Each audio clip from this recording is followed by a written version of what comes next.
Good evening, everyone. Welcome back. Welcome to our regular Board of Education meeting. We're here at the Maple Heights Board of Education, 457 Bordelon Avenue. The time is 6:02 p.m. August 21st, 2023.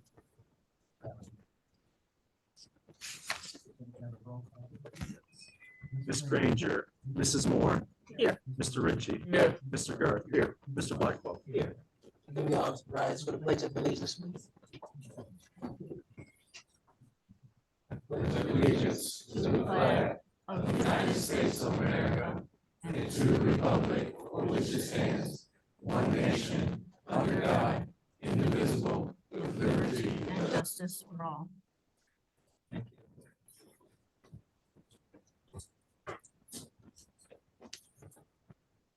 Have a motion to adopt the official agenda. So moved. Second. Discussion. Mr. Garth. Yes. Mrs. Moore. Yes. Mr. Ritchie. Yes. Mr. Blackwell. Yes. Motion carries. Next, we're going to read approval and signing of the minutes of the July 2023 meeting, July 7th, a special meeting, July 21st to the 23rd, our retreat, and July 24th, and the regular meeting, July 26th, a special meeting. Have a motion to approve. So moved. Second. Any discussion?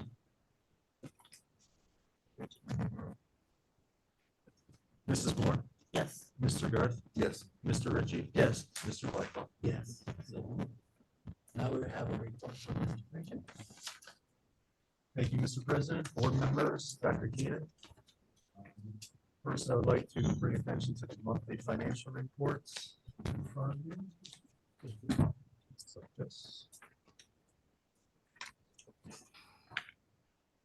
You'll notice that we have a favorable revenue compared to the forecast. That is the advances that we returned this month.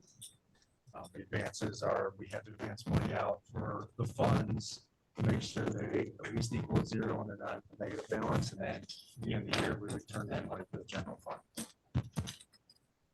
Also want to point out that other than that, revenue is up in local taxes and state revenue. A lot of that has to do with the governor's 2022 base cost that he approved on around June 30th. Our investment earnings is up. So we keep taking advantage of these star high investments interest. And if you look at your monthly expenditures compared to last year, we are down for salary and benefits. And the reasoning behind that is last year in July, we had 3 payrolls. This year, because of the skip pay, we only had 2. So that explains why the expenditures are down for that. Next thing I want to bring attention to, we do have a student activity, the approval of the football moms clubs. This is a club to support the football program through volunteering and fundraising to help provide students with elite athletic experience. Their revenue source will include volunteer at the concession stand for a game or two, coaching staff for students, basketball game, online team store, car wash, 50/50 raffle at the games, and athletic online fundraiser. And then their expenditures include pre-game meals, which will be approved by the football coach and athletic director, banquet decorations, socks for jocks, and then Saturday sandwiches, which will be provided by a vendor. With that, I recommend Roman numeral 2 from the treasurer, items 1 through 5.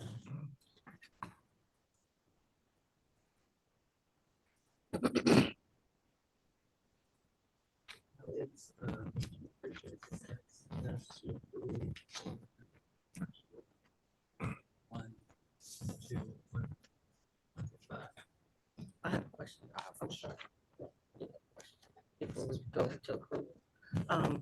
With us creating this student activity group, I just want to have understanding that this is not employing anyone because we're creating a supplemental and make sure that no one is designated as an employee to receive payments. So I just need some clarification Yeah, so this is really, the reason this was done in isolation because it's new. But technically it's for the football program and it's in conjunction with the football moms who we had started last year and did a really nice job.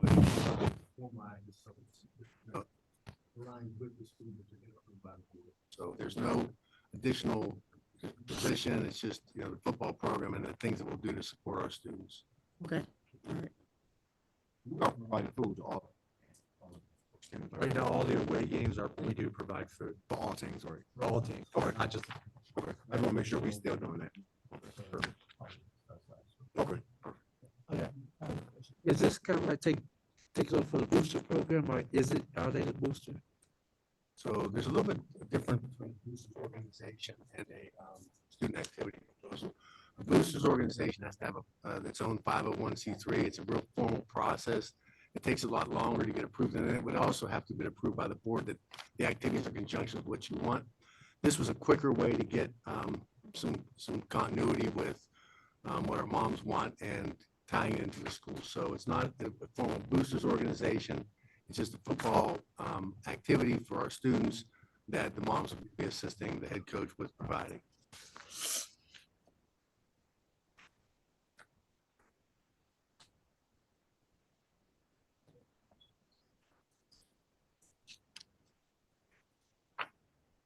I would like to say thank you to the moms, thank you for stepping up to provide the stuff for our students, because they really need it. You're welcome.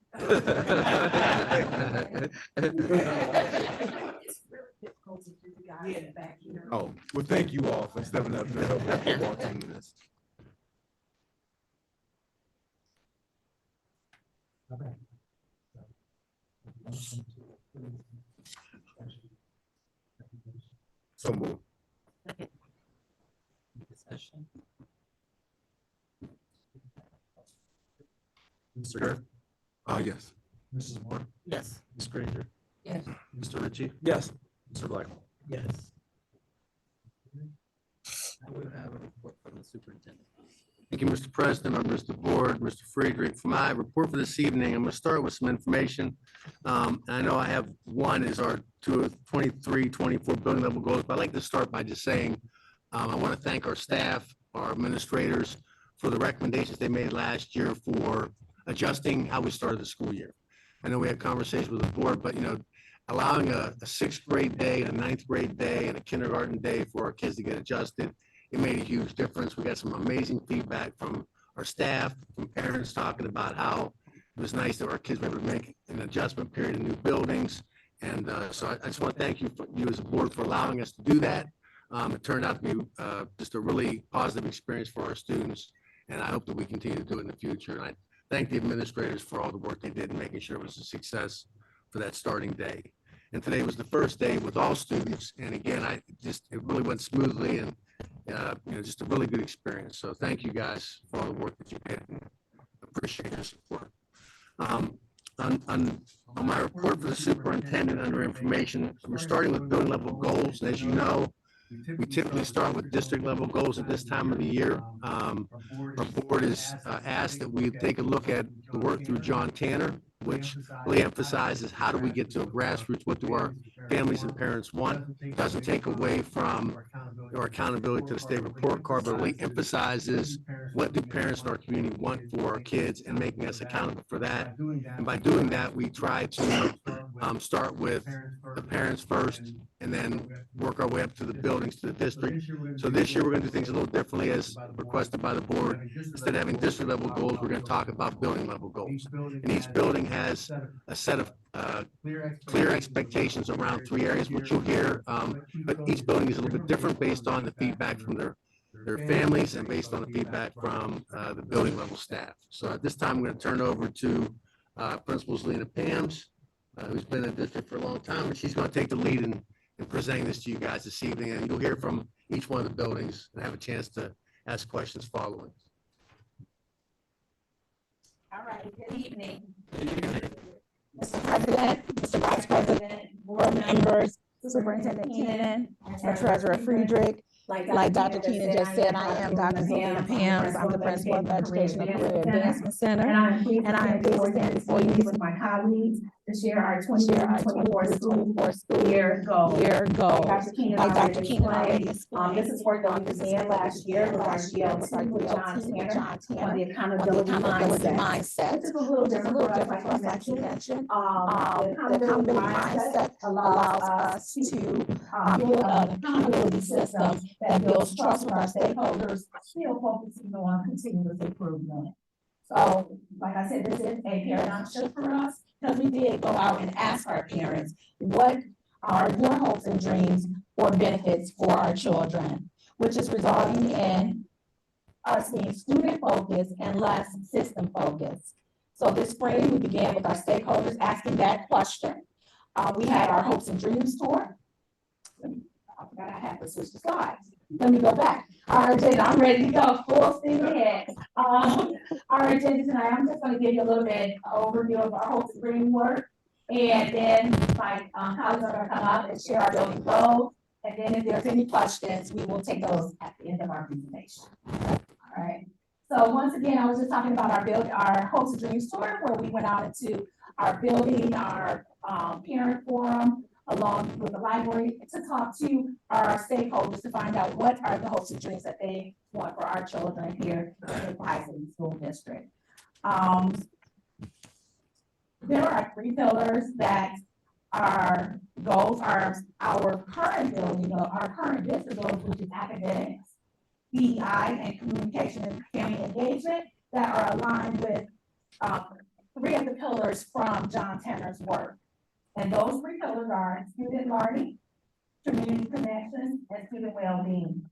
Now, we took that information back to our staff in our buildings, and we discussed with them that finding those particular pillars, and they were able to provide us with feedback, which is leading our goals for this school year. During our retreat, we met with the central office and created what we call the engine that really focuses on building responses to what we want our buildings to look like implementing the benefits, what evidence we're looking for, and we implement our different action steps that we will be taking. Now, this evening, we will share our building goals in language that our stakeholders, we call stakeholder-friendly language or language for our community. Means that it makes sense to them, it's understandable. I think that's one of the biggest things that we're learning while working with John Tanner, is making sure that we are speaking the right language to our stakeholders so that they can hold us accountable for what they want from us as their hopes and dreams for their children. So tonight, we will present those, and we do have the educator's version of the same goals that are more detailed, and we are ready to share those if need be. Tonight we're going to start with the high school team led by Dr. Perkins. We'll present the student learning benefits for each building, followed by Mrs. Curious Sorrell and the middle school team sharing the community connections. And the elementary campus with Mrs. Beckstetter, Dr. Hughley, and Mr. Allen teams will present student well-being. Because we received feedback from our staff about building goals, you will hear the uniqueness of the building goals. Okay. Yes, the focus is still on the benefit. At the end of our presentation, we will address and answer any questions that they have about our goals. Now, I would like to turn it over to Dr. Perkins. Mr. President, Mr. Vice President, members of the board, Dr. Keenan, I am here this evening to present to you the student learning goals, our learning aligned to student needs. JFK will help 2nd and 3rd grade students improve performance by providing additional support for learning loss, teachers that will work in the classroom and provide interventions. This will ensure students read on a level and stay on level throughout the school year. By analyzing data, highlighting the needs of specific students in the need of individualized instruction. Our progress will be measured through assessments and student feedback. And one of the examples was exit tickets. Okay. Milkovich Middle School will be a system that aligns learning for student needs. This will be accomplished through the use of high quality instruction and providing support when needed to teachers and students. This will be measured through the use of district and state assessments. Maple Heights High School. Our focus is to increase student performance on the state assessment. We plan on achieving this goal through our process of identification of students and their performance, assessment of state tested standards, intentional and specific intervention and differentiation, and reassessment to ensure growth. Our progress will be monitored through the use of common assessments and the TBT process. ECAC will meet individual student-specific needs, allowing them to achieve their full potential. We will do this by parenting with parents, caregivers, and increasing staff development to support achievement and growth. Progress will be measured by monthly attendance, academic enrollment in CTE programs data, student and parent surveys, and walkthrough data. Our last two, Lincoln. Lincoln will be a school community that teaches students to read by providing basic reading skills. We will do this by analyzing data to provide customized instruction based on the student's needs. Our progress will be measured through frequent assessments. And finally, Obama. Obama will improve students' math and reading skills throughout the school year. We will do this by providing students with interventions and additional supports. Our progress will be measured through frequent assessments. Thank you.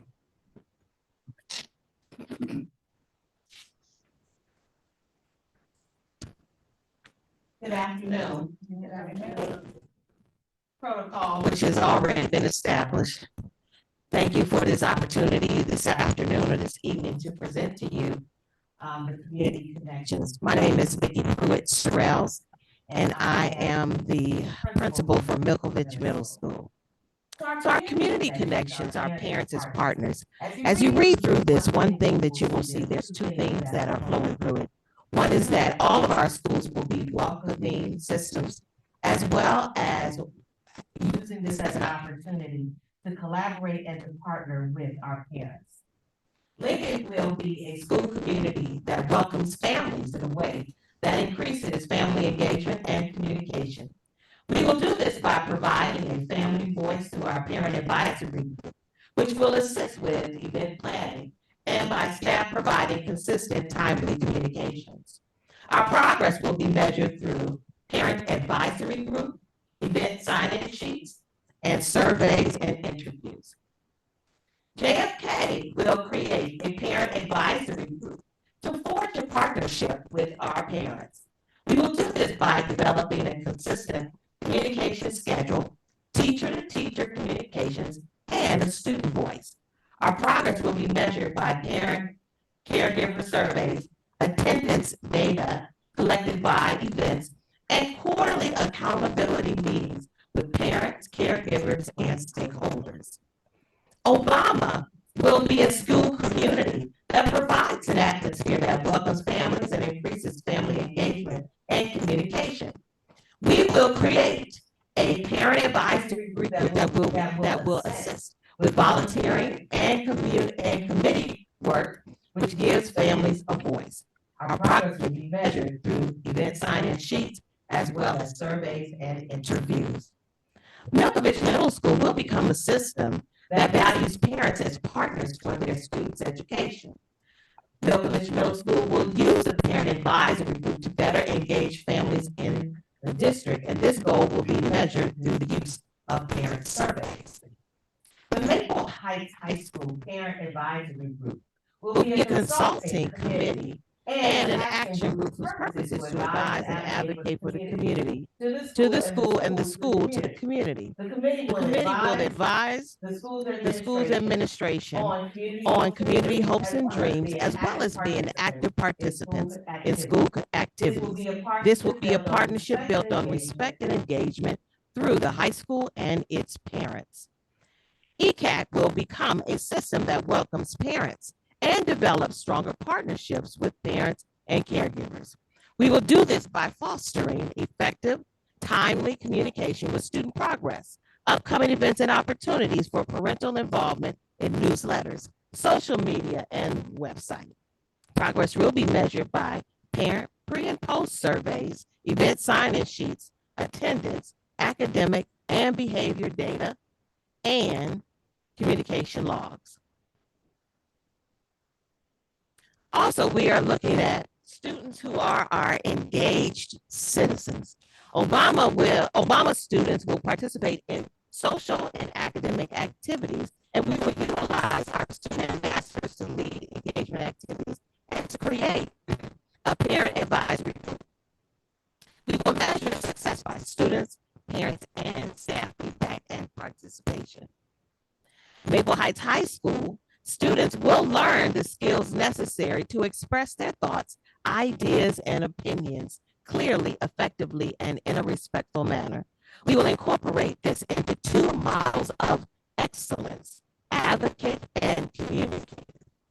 This will be measured by student interactions and news, social media, communications, and student-led projects. ECAC will become a system where students can learn about civic responsibility and community engagement in communications and advocacy. We will do this by sharing student voices, participating in student projects. Progress will be measured by monthly published student news and the completion of quarterly service projects. Thank you for listening today.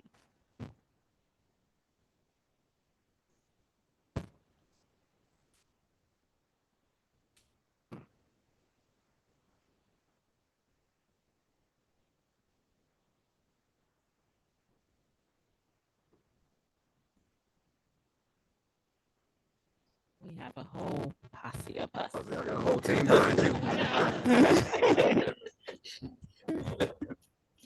Okay, good evening.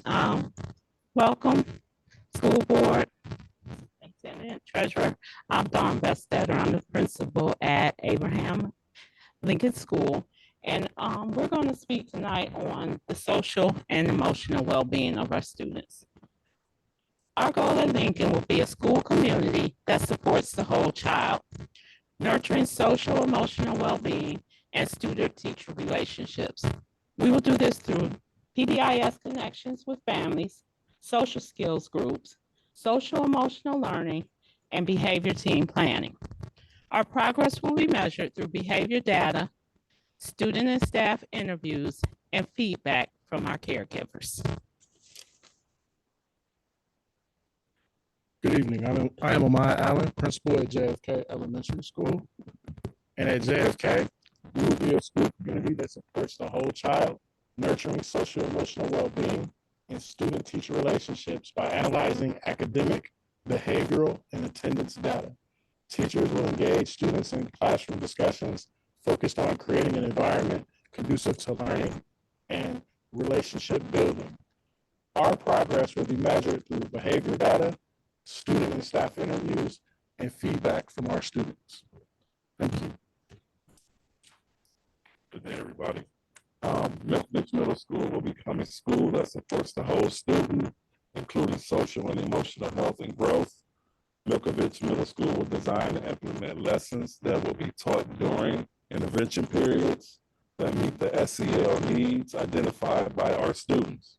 Evidence of this goal will be seen in a reduction in the number of referrals by 20%. Thank you so much for giving me a reduction of something. Good evening. I'm Dr. Hughes. I'm the principal at Barack Obama. We'll be focused on student well-being, respect for self and others.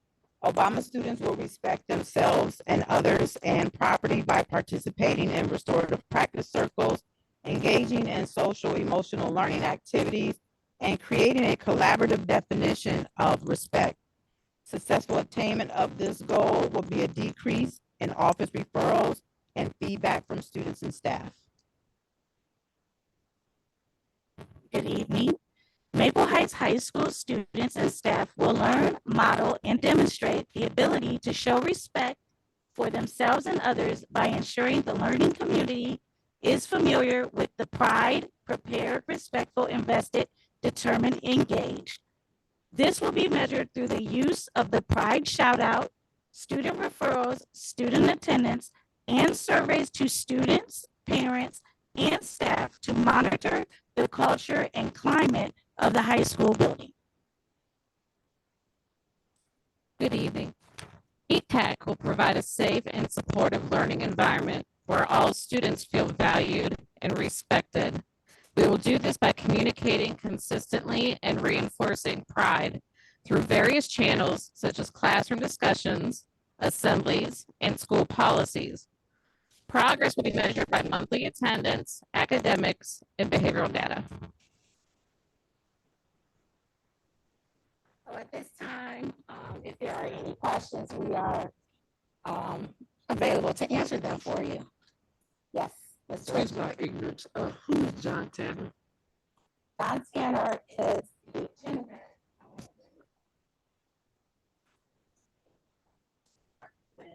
accountability mindset.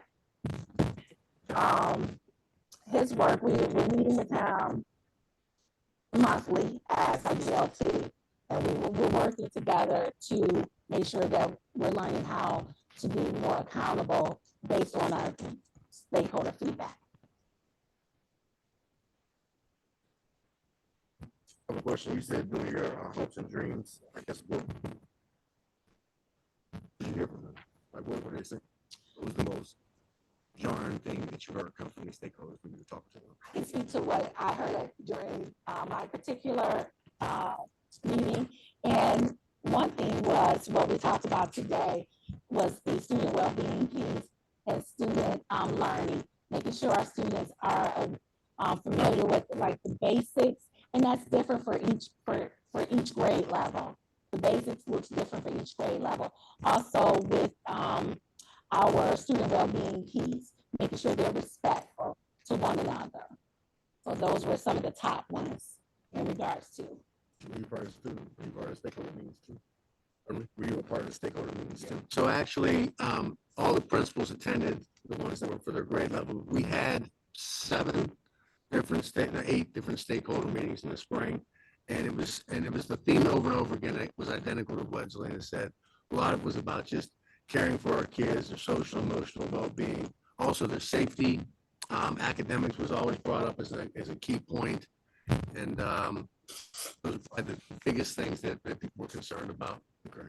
Now that theme was consistent through all 8 of the sessions. And we had parents, we had community members, we had students that came to the meetings. So we got a lot of really good feedback. I'll say that they kept talking about the parents going to be chosen for different parent advisory groups, especially in the lower grades for all of the buildings. How are the parents going to be chosen? How are they? Is it going to be just random? Is it going to be volunteer? Are y'all going to be? Well, and you all can speak to that too. Come on up. This is all the principals, whoever. Yeah, this is the finance squad. Everybody, you want to go ahead, Justin? Right, yeah, so I'm Justin Harris from the APs of the high school. So we already had close to 25 parents signed up for ours. I put a sign up sheet, open house, great feedback. I kind of told them our goal is, we want your voice. What's going good? They're kind of the middle person. Some kids will come home and say, oh, this teacher doing, and we want them to help us. And as our statement said, it's a collaboration. So right now we have 25 parents. Hope we get more of it. I think we're off to a good start. No, is that just for the high school? That's just for our building, correct? Okay. So can I hear you guys? Yes. Similar to what Mr. Harness said, we recruited at open house and we also recruited at the back to school rally. We had an information sheet kind of explaining what the parent advisory committee, what their role will be in the school, and we talked to them about it. And currently, we have 40 signed up at Lincoln, so we just need to schedule our first meeting and get them going. I do have a question. How are you guys using our marketing system that we have here made available for you guys to reach out to more parents? And how are you using the marketing to invite the parents and informing the parents what the expectation is for your parent advisory group? How are you guys going to plan that out as far as throughout the district? I can answer like a district level question like that if you want. Yeah, you can. I mean, if Yeah, they don't know right now, I mean. Well, the other thing is that while they're saying how many parents are involved already, today was day 1 of school, and so any parent can be a part of any grouping. So I mean, we hope we have 300, 600 each building. What they've done already was just through open house and through communication. But Gia and Angelique are both working on putting together more ways to communicate with parents about what this group is. So just because we just started it now, this is a good start, but it's not, certainly not exclusive and saying no one else can join. It's, we're just picking it up right now. So Gia and Angelique will be putting together some programming and packaging to make sure that we know how to do that. And I just think you need to make sure that you are including them on this marketing that you guys are coming up with between Gia and Ms. Shai, because they need to be a part of the marketing of what you guys are putting out, because they need to all understand what it is that they are targeting and how they expect, what they expect of the parents and what they need from the parents. And so they need to have an input on the marketing that they're trying to push out. So it just can't be Gia and Ms. Shai. They're going to, I just, because it was a district level question, I just took, but yes, of course, that'll happen. That's good feedback. Thank you. But Obama, I had parents sign up during the new parent orientation. I had parents ask me, how can they support me, which I had not had that in a very long time. And so I have already sent out an email to all the parents that signed up for the parent advisory group. I'm letting them know in what ways I will communicate with them and what ways the teachers will communicate with them. We had over 120 parents sign on open house, and we had 8 sign for the new student, new parent. I second what my colleagues have said. So we utilize Mr. Ham, our new student orientation event, as well as our open house, and as well as the back to school rally. We're looking forward to continuing to add to that group by reaching out to our parents personally, connecting with them, like calling them, speaking with them, and letting them know that they're wanted. They're wanted in our school to participate, to work with our events, to help us to reach these goals that we have set. So we're very excited as a team and Mr. Ham to talk with our parents and to engage them and to cultivate this group. 31, sir, so far. 31. You're Obama, correct? JFK. Okay. So just to keep the record going, we have done the same thing at Milkovich Middle School, where we have utilized every opportunity where parents are coming into the building and where we are interacting with parents to ask them to consider this. At this point in time right now, we have 15 parents. And one of the avenues that we have kind of used, of course, is the paper sign up. We've also used the QR code that we created so that parents can go on to that. Once we get, because we were really big on the social media, but I think with the revamping of the website, we're still trying to get that together. We will use the website. We will use social media as well to help with the recruitment of our parents. Just for your building or in all the buildings? We have one just for our building. One of our secretaries. And I just want to jump in, and I am excited to announce to you, my population is a little smaller, but I do have 7 parents. And again, every moment, every time I get a chance to talk to a parent, like today, I talk to a lot of my parents. I encourage them and invite them to our parent advisory committee, so I'm looking forward to it. Yes, 7. I have 7. All the parents are followed in August, and as we go to this school year, will maintain that we'll be engaged the whole year, like when December comes, January comes, and what are we gonna do to keep them engaged? I think all the principals might understand that. Once the head principals anyway. Typically attend the field trips. We have parents that will serve on our committees, like our PBIS committee. They'll sign up for. We have our showcase of the music and arts. We have our assemblies that happen throughout the year, and we always invite parents. We invite them to participate in our field day because we really need the help at the end of the school year. And so they come in. They come in and they do assist. And so it's been great for me to have those parents that come in and, like I said, say, how can we help you? How can we support? We just do one building. We all push it out at one time. We gotta think of it. I have a question. Your building is Obama, correct? Okay, so I have a couple questions. I'm gonna get all my Obama questions out the way. Sure. Obama it has.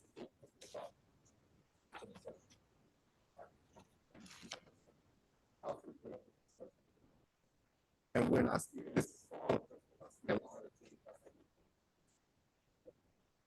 I do appreciate it me that you give me a reduction of referrals by, well, this little, I'm sorry, you did give me a reduction of referrals by 20%, but I don't see an increase by this or a decrease by this or any like baseline data to tell me we want to increase our parent engagement by 20% this year compared to last year or anything. So what are the numbers? Or what are we looking for? Do we have baseline data to know what our parent engagement was last year compared to what we're looking to revise for this year? Do we have that data, or this year will be a baseline data for us? When we start looking at this frequent assessments, and we go weekly, bi-weekly, I just want to get more into the weeds of when we start talking about these assessments, how frequent, what type of increase, decrease, analyze it. I just want to know about that because I don't see a lot of like number data points. I just see one through it was 20%. And I appreciate that from Milkovich when it was a reduction of referrals by 20%. But that was the only like real data point that I saw on here. So I just want like more data points. So do we have a baseline data point about as far as parent participation from last year? If we don't, that's fine. And this year will be the year that we use for baseline data for parent participation. But I just want to know like what are we looking for as far as like I know we want 20% of student referral decreases for middle school. Is that the same thing across the board for all other buildings, or do we have buildings that have different goals? I just want to know what does that look like as far as quantitative wise. Like what are we looking at as far as numbers? Because as we just said, we're going to increase this, decrease that, but we have to have numbers so we know are we meeting those goals. If I say increase, it could be 1%, but the goal is 20%. I just want to know what are those goals so as we start meeting with the buildings individually, we can say we're meeting our goals or we're not. Just by simply saying we're increasing, increase could be anything, increase could be 1%, it could be 20%, but we don't have a quantified goal of what that is. We could just be spinning our wheels. So I just want to make sure we start putting more quantitative numbers as to what that goal is so we know what we're trying to achieve as we go forth. And if this year is going to be just our baseline data when it comes to parent participation, at least, I know that it's fine. But as far as the other stuff is, like I would like to see what are we trying to do as far as a reduction of number of referrals? Is it 20% like the middle school said for the rest of the buildings, or is it 10% or whatever that may be? As far as attendance, I know that we have attendance goal for the district. Just want to know like what are those quantitative numbers that we're going to have for the buildings? This should go a little quicker because I had the same question basically. So in terms of the parents, I can say that I had 2 classrooms with parent participation with field trips. And so this year will serve as a baseline because it's anecdotal. But this year with the creation of the parent group, we'll definitely have numbers for that. In terms of the assessments, we always have our diagnostic at the beginning of the year. And so we go from there to our TBTs, which we'll do that bi-weekly to give our students or our teachers an opportunity to teach and reteach. In terms of numbers for movement, we have a number of students that we want to move. So we have 94 students that we want to move in the 5th grade from limited to basic, and then we have our 39 students that we want to move from basic on up. Same thing for 4th grade. We have 118 limited that we want to move, and we have 68 limited. So we do have numbers. We just didn't put it in the presentation.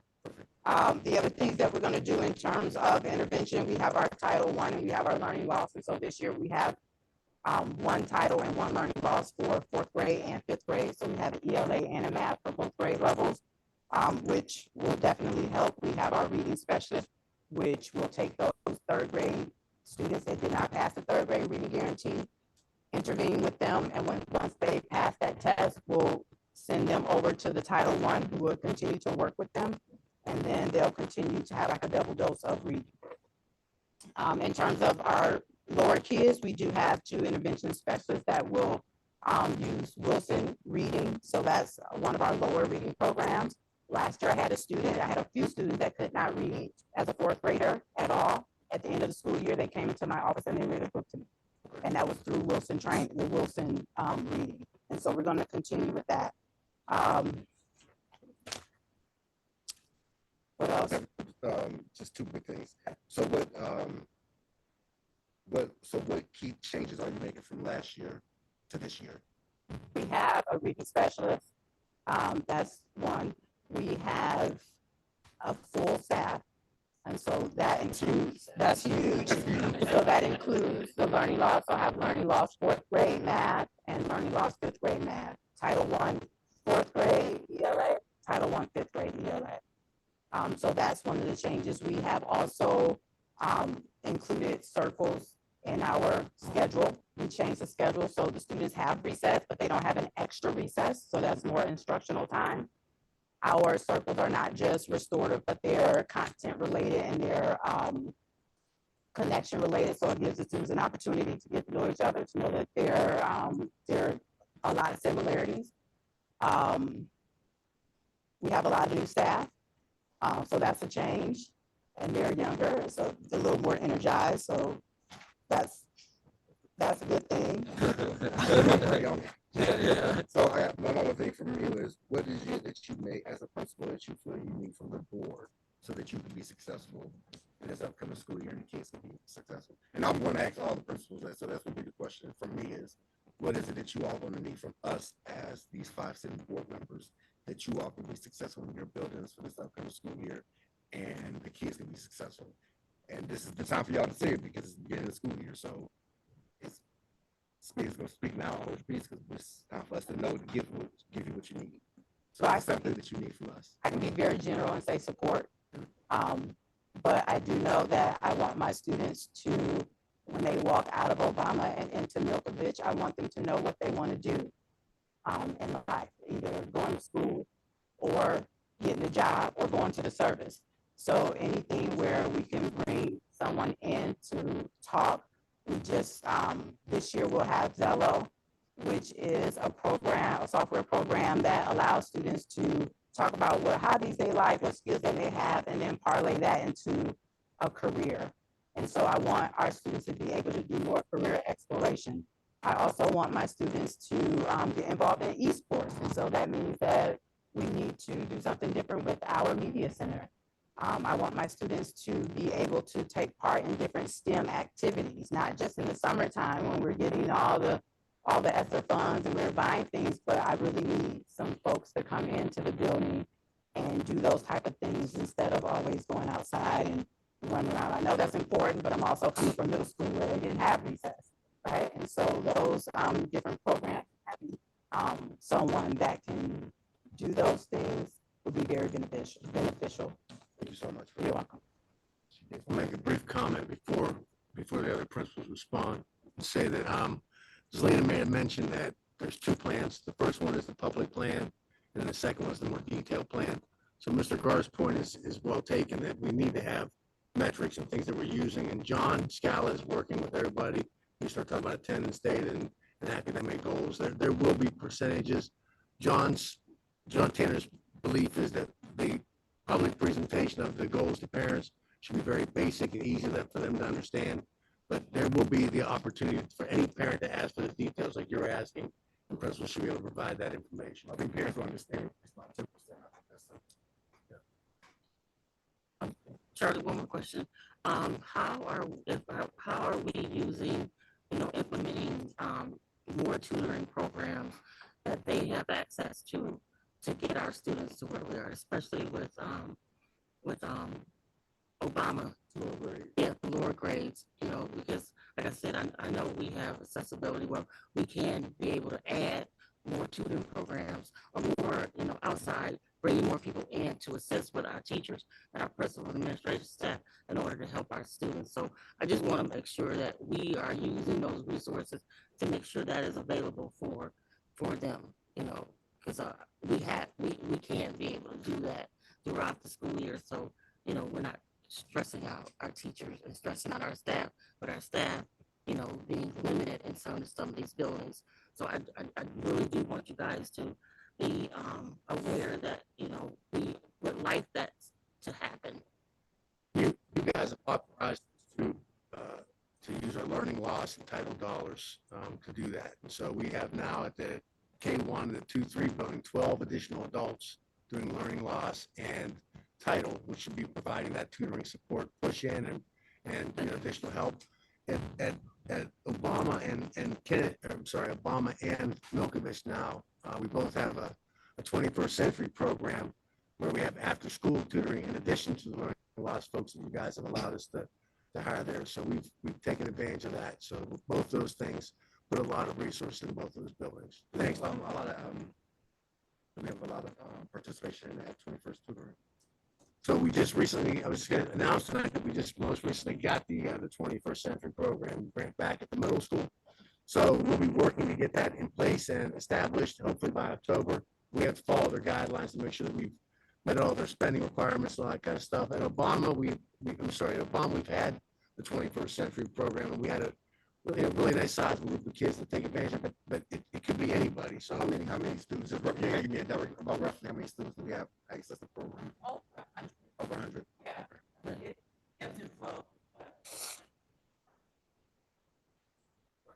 Okay.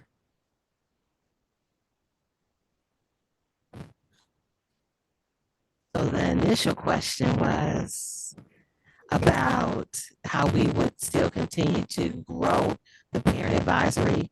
So I utilize every opportunity. I just look at the parent advisory group as one that's going to be fluid, meaning that if it's a parent, so to really kind of sustain it, it is the opportunity to have, it is going to be those meetings, it's going to be other things that are taking place within the school, all the activities that take place in the school. But I think one of the characteristics of the middle school is we have parents that are coming through for various reasons, whether it be something to talk to a teacher, whether it's to attend a sports event, whether it's to attend any type of other event, and utilizing that opportunity to use this elevator speech in an effort to recruit parents to continue to be a part of it. Okay. Elevator speech prepared. Yeah. We got our speech together. We're all learning how to let me not keep going. But as it is, that's what we're doing. Was there anything else that this will be our baseline? So we didn't gather that data last year. So just like Dr. Hughley was saying, this will be our baseline to kind of gather that information. And so, but I'll be honest, I'm looking forward to it because this was one of my goals for this year was to try to create something a little bit more organized in an effort to create more community at Milkovich, so that it's not about, coming up to the school and when you're out of, but to come up to the school, to support our students. Okay. And you asked a question about what it is that we. Well, first part was what changes are you making from last year to this year to move academics and the culture of the building? Okay. So one of the things that we're working on is we are working more on the academics piece of closing the gap. And so part of that is looking at the math and reading intervention. So we're doing more of the reading intervention as well. That means that we actually are looking at the intervention period that is mirrored to the intervention period that's mirrored to the lunch period as a way to actually do some of that and to be more targeted with it. Targeted with it meaning that the intervention that needs to happen for us as well is that SEL piece. So we know that we need to work on that part along with the other things that are happening within the classroom. The other thing that we did this year is from an administrative perspective, we are actually identifying our administrators who will directly work with those content areas. We did a little bit of that last year, but more of it is going to be targeted in the sense that they're sitting there, they're working with them, they're knowing what that data looks like as well. Yes, we have been privileged to be just about fully staffed this year. So that works for us. And it's my second year, so it's a little different. But there was one more thing, and I am having That's fine. We'll take the same moment. My next thing is, what is it? Okay. For you and the students can be successful. a believer in when you prepare your teachers, you prepare your students. And so one of the things that I would really like is an opportunity for some of our staff members to take advantage of more of some very organized professional development, so that because when you train the teacher, you strengthen the student. And to do more of that, any type of other support that would be necessary. Also, is your presence as well, to come into the building, to come to the events, let the students see that you are there, see that people in the community care for them. And as Dr. Keenan has said, we are fortunate enough to be receiving the 21st Century Grant, which is going to help quite a few of our babies with helping to close that gap, hoping to have something to do instead of finding ways of mischief out after school, but ways to also enrich them and to keep them moving forward and discovering more of a career readiness, things that they want to do, having a mindset of where we want to go forward. They want to go forward with their own lives. Okay. And if you're a faithful person, you can pray for us every day too. I do. Everybody need it. Thank you. Anybody have any questions for me?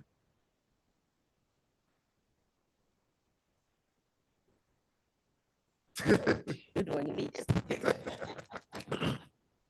I would say at JFK, to answer your first question concerning how are we going to continue to grow our parent group, the two things that came to mind when that question was asked was, number one, consistency, establishing those meetings and being consistent with those meetings and consistent with our communication with our parents, so they know that we're serious about their involvement and wanting them to be engaged and wanting them to be a part of a group that will have a huge impact not only on their child, but on the entire student body.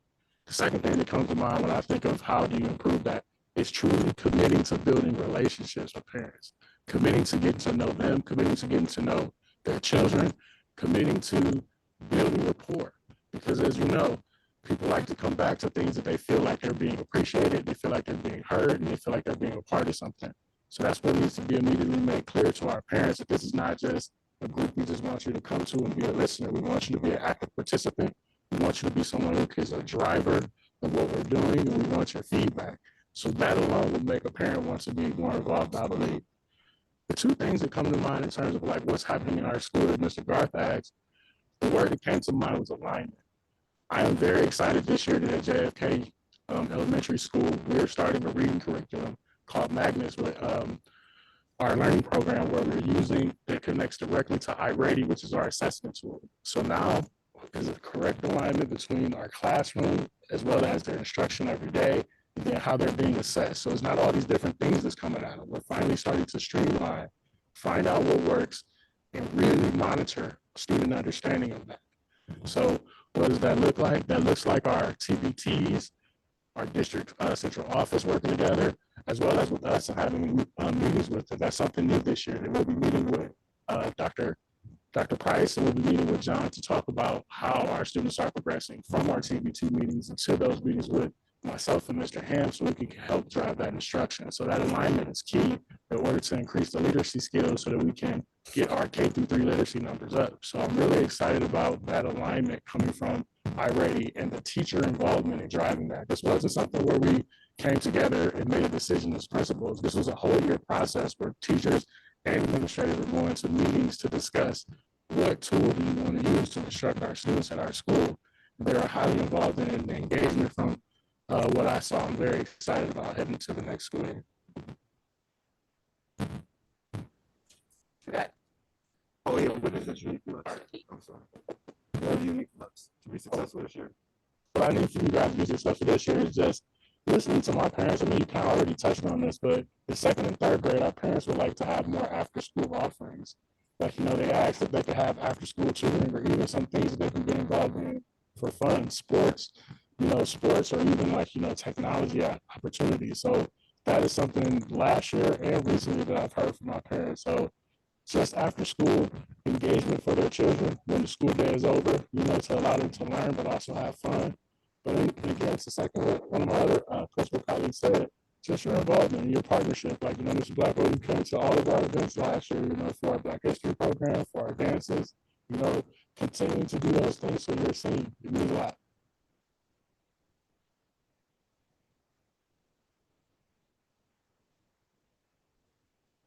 No problem. Hello.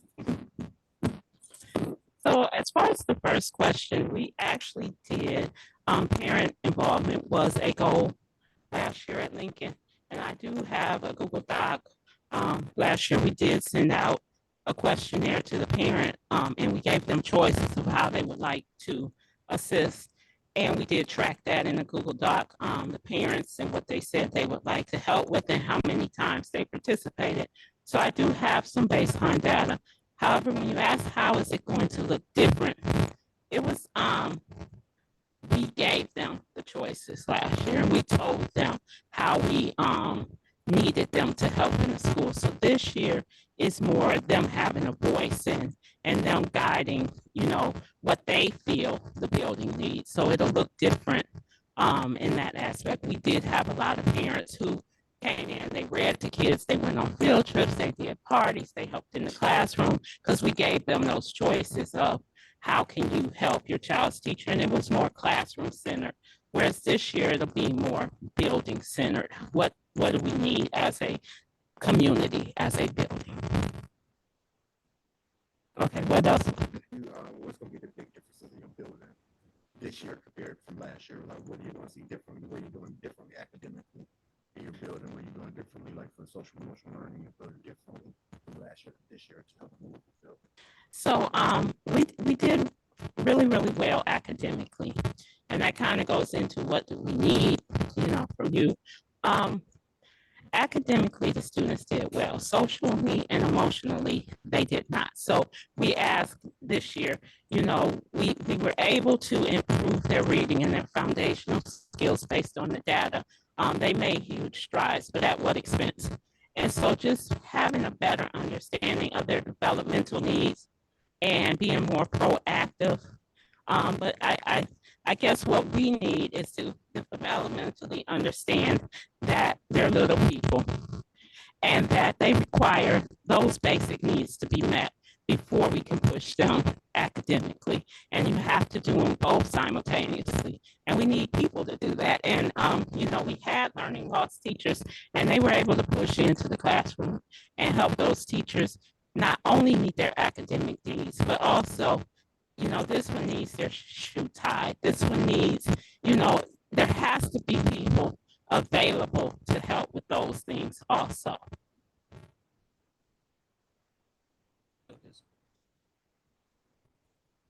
Yes, we have to slow down and we have to make sure we're meeting those other needs also.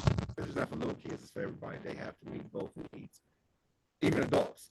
When we're having a bad day, we need to meet both. And little kids with big personalities. Yes. Big personalities. We're hurry, rush, and we're pulling them behind us and just slowing down and and meeting those needs for them. Okay, thank you. All right, so I'm new. So you're putting me on the spot, so I got my caddy over here to help me out. Let's talk about the parent advisory group first, because I've done this before. And Mr. Ritchie brought up a good point about recruitment and keeping parents in the community engaged. That was very difficult in my previous job. So we had about 24 and it dwindled to below 10. So I've learned a little bit about it in my experience. One of the things you do is you just have continuous recruitment all year. You don't stop recruiting, you keep recruiting. And then if you get to a certain level, you're going to push out even harder to double it down. Okay.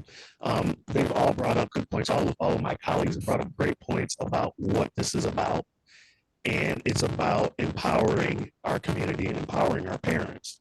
So it's not just lip service, but they're actually involved. They are advising us in school affairs, community affairs. They're advocating for the community to us and then to the community for us because they're part of it and they can hear it. And some of the things that we did in the past was, they would see stuff on social media and things that were out there that were not true.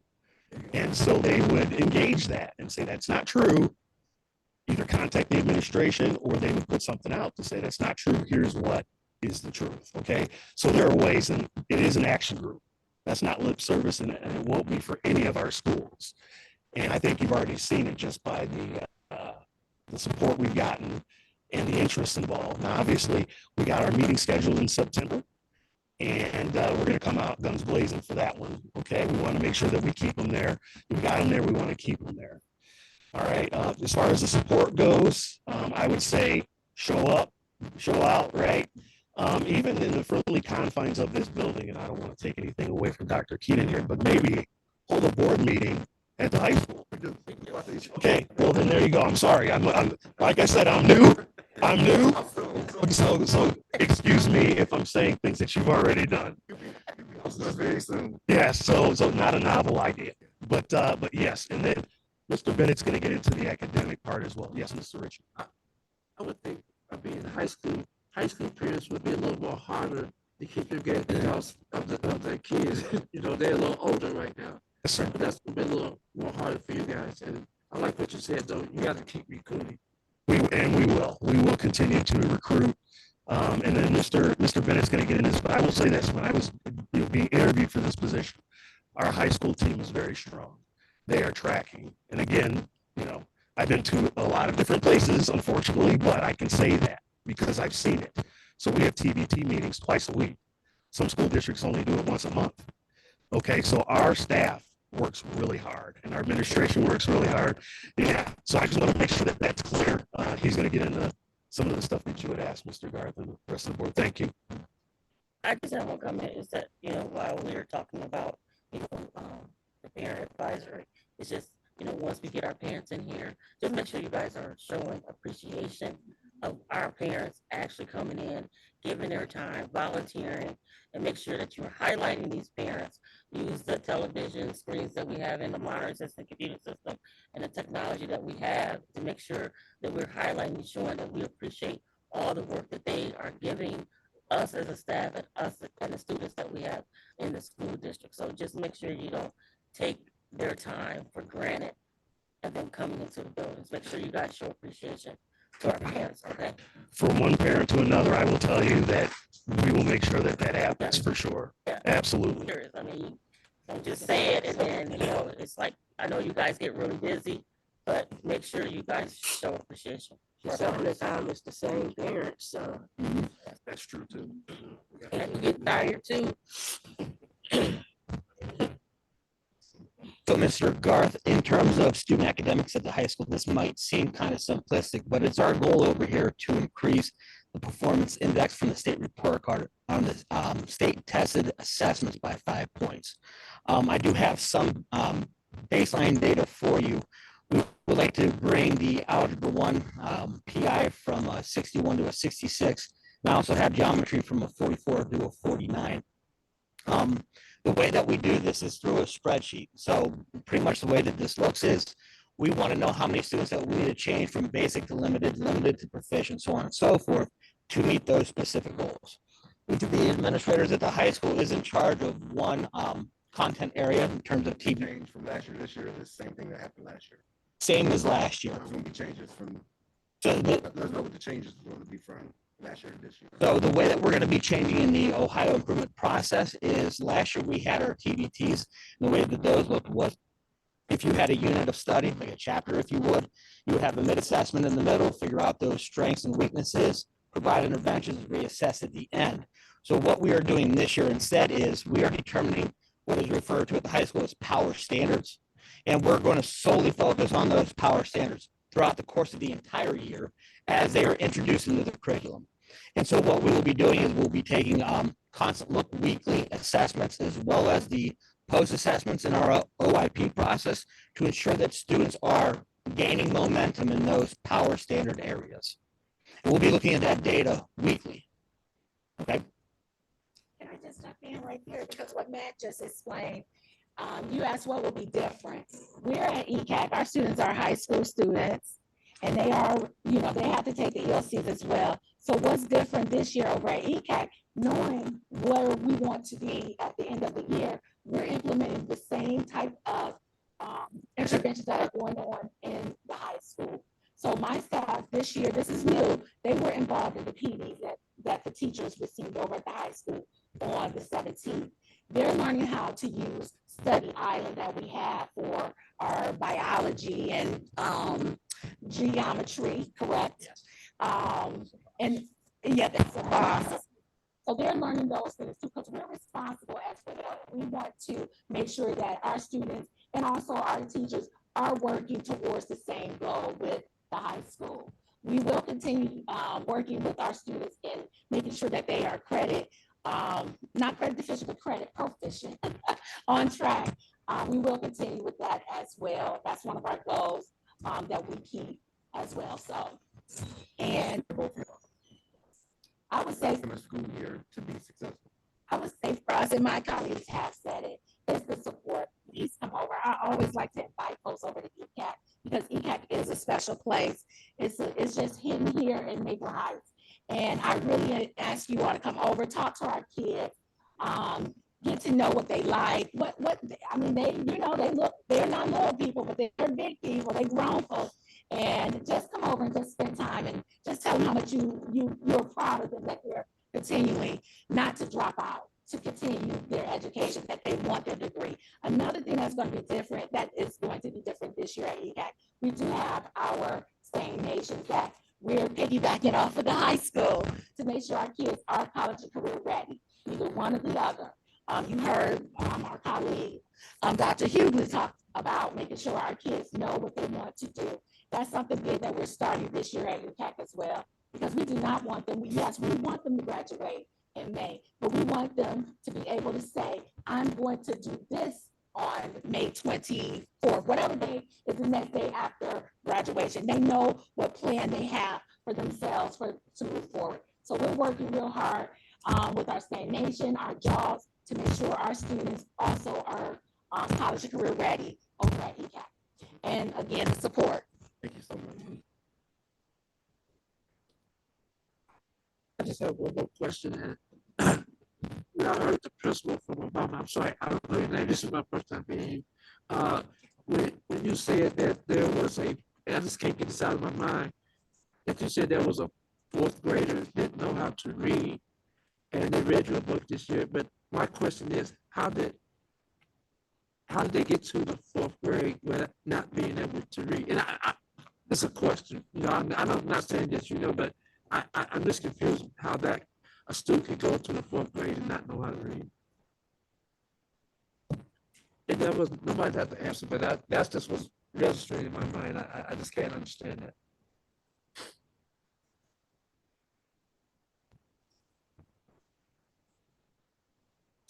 It could be a lot of different ways. Yeah. Yeah, it could come in. They can come in that way. Yeah. Because at one point, I don't know if it's still that way. What's the rate they call it? Our to earn rate? What do they call it? A report card. Remember the transient rate was 40%. So at any given time, our district was 40% new internal rate students. So it could have been a student that came from a different district that couldn't read. Because if you look at the numbers, the kids that have been in our district from kindergarten to 12th grade, those students too also would be put on an IEP for some of their learning deficiencies, and so they would progress through grades, but also have some supports they would need. So it's a few different reasons, but I mean, it's tragic that they're a fourth grade kid that can't read. But it's reality. I just hear there's a lot of places where it's a reality. We just have to make sure that we are providing all the services we need to be providing, even though whatever predicament it is, what situation it is, we need to make sure that we're stepping up and make sure that we're providing those things for that student to be able to start learning how to read. And that's where a lot of behaviors come in also, because kids be scared in the classroom of other people laughing at them because they can't read or function, so they act out. Really appreciate you guys coming out. We will be visiting soon. Expecting those numbers. We already have schedule when we went out to. We already discussed that. Did I discuss that though? Charlie was gonna get the schedule. Set it up. Yes. And can you also make sure that we get a report of each of the starting points as far as their percentages of where they are and where they. Educator's version, you get the educator's version. Make sure that we get all that weighted. No. What was last year, what the goal is. I'll have them send it to me and I'll send it to you. Yeah.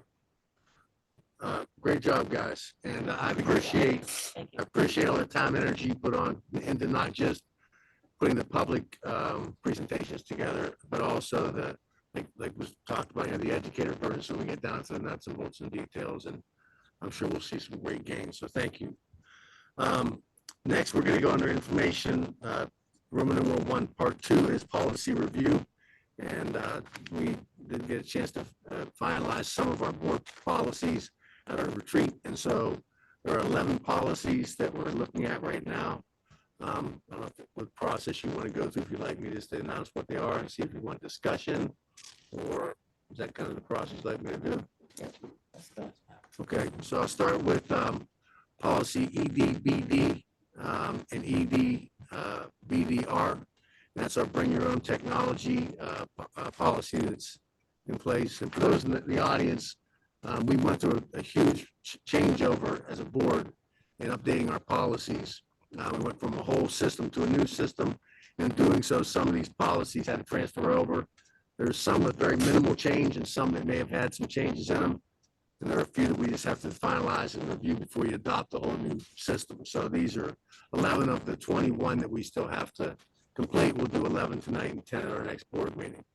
2 of those policies are policy EDBD and EDBDR, which are about bring your own technology. My question is if this is bring their own technology in to use for the classes, if they don't want to sign out one of our Chromebooks, just make sure that we have an understanding that, they cannot access other websites that other students cannot attain through the Chromebooks. That's the only thing that I would see as an issue, is that if they don't have some type of programming where if they're in the building that they're not able to open up other websites that our other students are not allowed to go on and disrupt the class. So that's the only thing that I have, is that the concern is that I don't mind kids or parents if they want to buy a different laptop for the students to come in. It's just that you need to make sure that they have the same restrictions that the Chromebooks provide for our students. Because if they connect to our internet, we have firewalls to help with that. But if they're on an iPad, they can connect directly to the wireless on their own cellular device. So then they get to bypass it. So that would be my concern. But I see this as we're not responsible for maintaining, repair any non-district lines. So I'm fine with that. But I do understand the concern of them looking at things that they don't have no business looking at.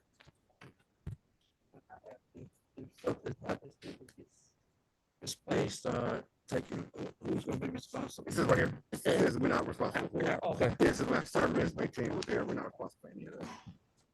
Is there something, Ms. Moore, you'd like to add to this policy, or just leave it as it is regarding that, or what would you?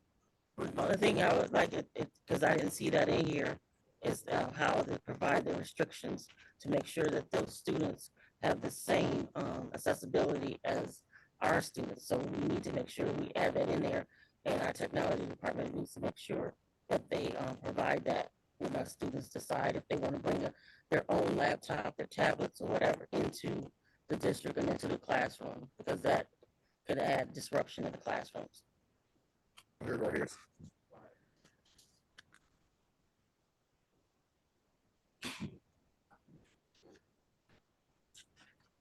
I guess my question would be how would we check? Is that? Yeah, I guess it is in the policy. It's just how would the teachers be doing? That's another thing that we add to the teacher's desk. We need to make sure that we're developing a procedure or practice that we'll be able to monitor. Would you like to leave that as a administrative practice procedure, or do you want to add that into the policy? Because we can put that into as a procedure. You need it in there. You want it in the policy? Okay. Because, I mean, if the situation comes up that we don't have it in here, that you're restricting the websites or, being able to have access to different sites. I mean, we don't outline that, then they become an issue. Yeah, do we have to, this is, optional, or this is a required optional policy? This is a new one. Yeah, it's a recommended one, yes. This is one that you currently have, and this is the OSBA version. Oh, we currently have this already? Yes. All these are current, and then these are the ones that your rep from OSBA converted and said, do you like this language? And so it kind of mimics your current board policy. The things that were listed here that they wanted you guys to consider was customizing the district approved devices. They have laptops, PCs, iPads, e-readers. There's no mention of cell phones. So I didn't know if you wanted to add that or just leave it off. And then I think that whatever that procedure is, I think that need to come from leadership teams on what they think is the best procedure about making sure that 3G and 4G is being used. I don't think I would want to tell. I don't think I would want to dictate what that procedure should be. I think that should come from leadership. About what y'all think the best procedure, best practice should be for how do you implement that? That's my question. How is that going to work? I'll work on a procedure I can kind of run through by you guys, and that way, if you want to consider it later to add to the policy, if not, then run with leadership, because they're the ones that have to leadership about. Because I'm just wondering how they're going to implement that to know if somebody's on 3G or 4G in the classroom or not. That's my concern, though. we're gonna leave the phones off of this as a. Doesn't mean there could be a policy for the phone usage in the school district. That way the policy have a phone. Yeah. The only other thing it's asking is there's an option for 3 different paragraphs. The first one is we only want to use it, we're only allowed at the high school level, only allowed at the middle school level, or allow it at both the middle school and high school for people to bring their own technology. I think the old one will be allowed for both middle school and high school, so if it's up to you. I wouldn't see a problem. I wouldn't see a problem why a middle school student and a high school student, if the parent would like to provide their own, yeah. I'll make those adjustments. It goes back to you. Do you see a problem with both? You got an issue with that? I don't see a problem with both of them using them, no. Okay, and then the regulation EDEBR. Any changes to that or anything you want to consider, or just leave it as it is? Okay.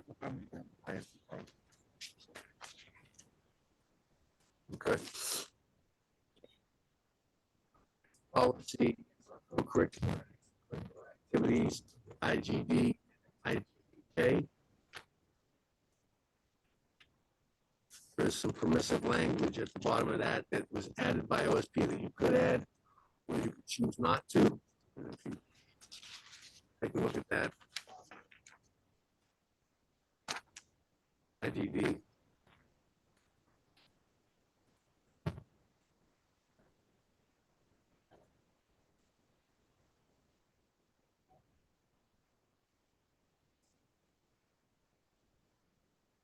How does that play in to the co-curricular and extracurricular activities? Our GPA policy that This one does not align with the IDGJ does, but the next one we're going to talk about will after these two. Okay. On these two, the permissive language seems to allow students who don't attend a Maple Heights school and attend a district outside of the community participate in sports. And it seems like that's almost like an open enrollment allowance for sports, which we don't allow for our own kids. So it just seems like it's something we don't even do for our own kids. Well, I was reading that and it looks kind of funky to me. I don't think I want to touch that. It's in some communities they allow it, and it just doesn't seem to be something that doesn't align with your old policy, the way I read it. But the way I'm understanding is that a Warrensville kid can come over to our school and play sports, or a kid who goes to another non-public communities. Okay, now it's in Warrensville and attends a charter school or a senior school, which runs. I don't think I want to touch. I have a question. Okay, so we currently allow a student that lives in Maple Heights. Yes, that's already permitted, and this wasn't a problem. this would not prevent that from happening. Okay, all right, as long as we're not changing that. So this is, we're not gonna add the permissive language.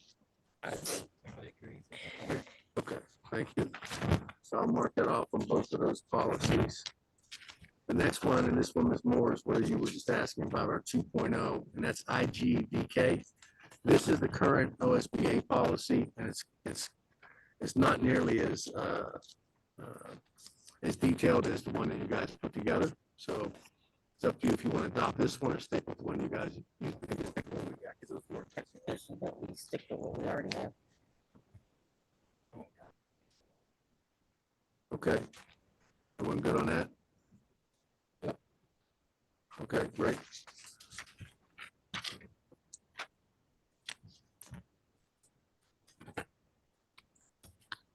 Policy is the zero tolerance policy. It aligns fairly well with your current policy, and OSBA recommends it to streamline. That's required. The language is just slightly different, but it aligns pretty similar to your old policy. OSBA recommends us to streamline it. Keep it. Okay.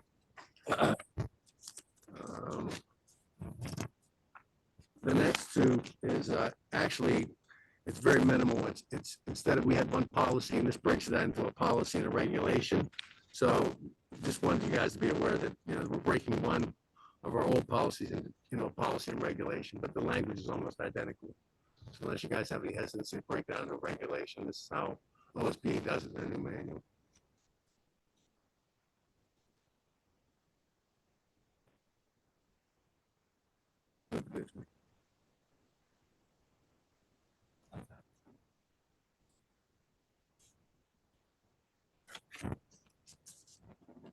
I'm fine, Charlie. Great. So 8B. And very similar to yours, and OSB is recommended to just use that theirs to streamline it. Fine, I read it already. Okay. Down to the last two. ECD is just the policy on park traffic and parking controls. Again, OSBA recommends to streamline this one, same as what your other policy was. Short policy, pretty minimal. Yeah.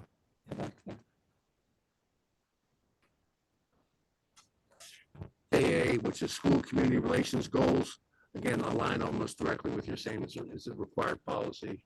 OSBA recommends to streamline it. All right. Good. Okay, thank you. And then I will get these all fixed the way you want them, and we'll add the last 10 for next board meeting for your consideration. Then we'll get everything approved after that. For my recommendations for this evening, I'm going to break them into two parts. I'm going to do recommendations, Roman numeral 2, number 1, and then on the personnel recommendations, Roman numeral 3, numbers 1 and 2 at this time for your consideration.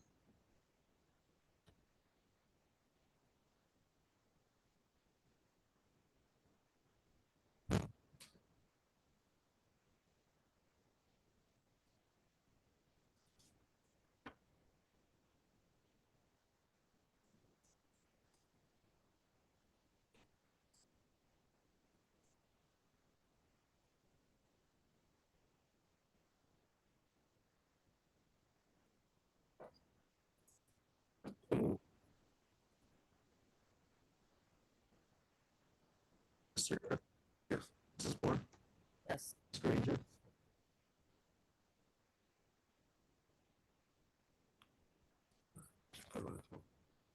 Mr. Ritchie. Yes. Yes. And then I'm going to ask you for Roman numeral 3, number 3 for your consideration as well. Come on, I'm sorry.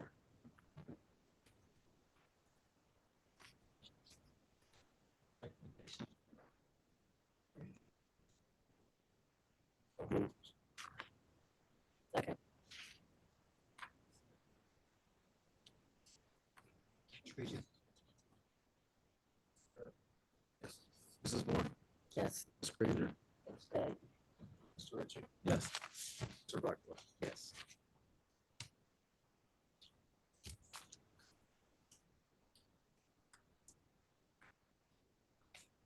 Uh,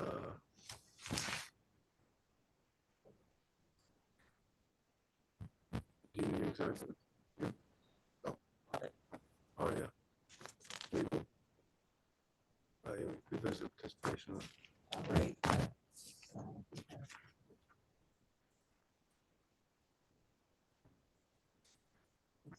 To the podium and give us your name, address.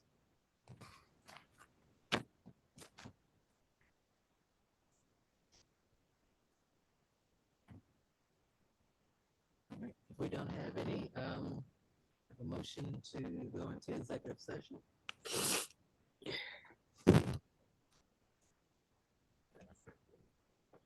We're going to executive session for all purposes and purposes. No action will be taken. Mr. Garth? Yes. Mrs. Moore? Yes. Ms. Granger? Yes. Mr. Ritchie? Yes. Mr. Blackwell? Yes.